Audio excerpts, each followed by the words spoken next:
esse assunto, porque eu preciso falar do Atlético que escreveu Pedrinho, Gemerson e Kardec, e aí deixou de fora, obviamente, até pela questão da suspensão e tal, o Pavon.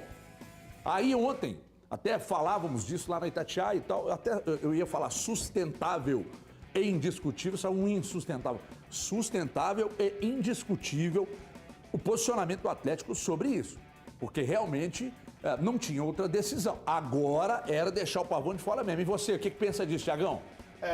O ideal nesse momento era deixar de fato o Pavon de fora. Se for obrigado a cumprir essa punição, o que eu acho que vai acontecer, o ideal é que ele cumpra na fase de grupos do ano que vem, sabe?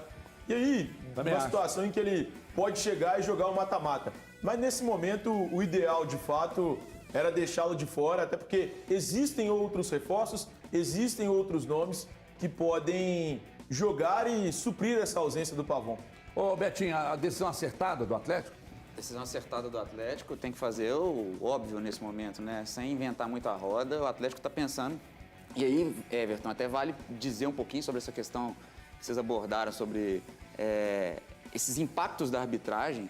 É que uma curva de um clube hoje, em 80% dela está em 3 níveis, né? Que a gente considera o chamado TTP.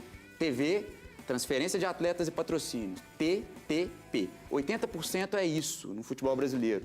Enquanto mais os clubes são dependentes dessa curva, dos 3 itens, mais ficam caracterizadas a importância de uma boa arbitragem. Então, quando a gente não tem uma cartela assim de variáveis na carteira para poder ter receitas recorrentes, isso impacta muito. Então, isso não é brincadeira. Porque, por exemplo, Everton, alguns pipoqueiros, alguns jardineiros que trabalham na Cidade do Galo ou na Toca da Raposa, por exemplo, eles são impactados por um resultado desse na cadeia. Então, porque às vezes vai ter uma premiação que vai dar 5 mil, 6 mil no final do ano e uma arbitragem patética como essa, que fala que o cara encontrou com o jogador e não o contrário, impacta na receita do clube e, consequentemente, de quem receberia isso lá embaixo. O Betinho misturou os assuntos aí, que a gente está falando da questão do Pavon, mas até já pegando uma brecha para o assunto que a gente discutiu anteriormente. Voltando à questão do Pavon, eu acho assim que não tinha nem o que discutir. E estou com o Thiago. Por mim, pagava lá na frente. Paga lá na frente. Primeira fase da Libertadores do ano que vem, paga. Agora, não é porque é do Atlético, não. Mas me parece, ontem, conversando com uma pessoa do meio jurídico, obviamente, ele me disse, olha, há precedentes de jogadores que foram punidos com o mesmo número de jogos, até por situações ainda mais graves, mas ali na frente a Conmebol deu uma aliviada.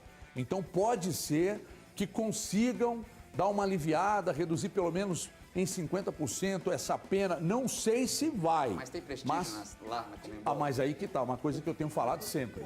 Então, só para eu entender, às vezes pode ser para o torcedor também de casa, pode ser uma dúvida do torcedor. O Atlético pode colocar na lista 32 atletas, não é isso? Pode levar, substituir alguns, né? Que foi o caso aí para essa entrada do Gemerson, do Kardec, do Pedrinho, esses jogadores que entraram. Não seria interessante já anexar ele nesse contexto para minimizar o número de jogos? Caso o Atlético chegue na final da Libertadores, teria mais X jogos. Por necessidade, eu acredito que o Atlético possa fazer. Agora, tirar jogador apto e colocar... Não seria racional. Eu não acho que seria realmente a melhor das... É só uma discussão pra gente ter aqui, porque pode ser a dúvida do torcedor em casa. Porque às vezes se o Atlético chegar na final, seriam mais 5 jogos, né? 2 das quartas, 2 da semi e um da final. Faltaria apenas um. Faltaria só apenas um. Do que você perder um atleta caro de potencial para 6 jogos da próxima fase. Mas a fase de grupos, cara, normalmente ela é muito mais tranquila de disputar do que a fase de mata-mata. A própria fase de grupos do Atlético tinha Tolima, Independente Del Valle e o América, era uma fase muito mais tranquila. O Atlético passaria com ou sem o Pavon. Eu imagino que o pensamento da diretoria é justamente esse. Vai chegar no ano que vem e vai pegar uma fase tão tranquila quanto essa, ou até mais. Pode ser que tenha sorte no sorteio e pegue uma fase igual a do Palmeiras, uma fase de grupos igual a do Palmeiras. O Palmeiras passou o carro na primeira fase da Libertadores. Foi muito tranquilo. Então, para mim, é muito natural que o Atlético tenha isso, pense isso. E olha, ano que vem a gente usa o Pavon. É que depende muito da questão do ano que vem, já projetando uma primeira fase da Libertadores, até onde o Atlético vai chegar para ser ou não cabeça de chave. Isso tem muita... Sim, tem tudo isso. Isso indica muita coisa lá na frente. Agora, Eu acho que foi racional mesmo Mas é uma informação a decisão, mesmo isso. porque como é que você, mesmo o Gêmerson, o Atlético tem mais zagueiros no grupo, mas é algo absurdo você imaginar que o Atlético possa perder 2 zagueiros? Não. Aí Aconteceu que na tá. Libertadores 2013, Aí que o tá. Atlético jogou com uma Porque, zaga reserva. por mais absurdo que possa parecer, há alguns anos o Atlético perdeu os 2 goleiros e teve que recorrer ao mercado para trazer, que é o que o São Paulo está fazendo sim. agora.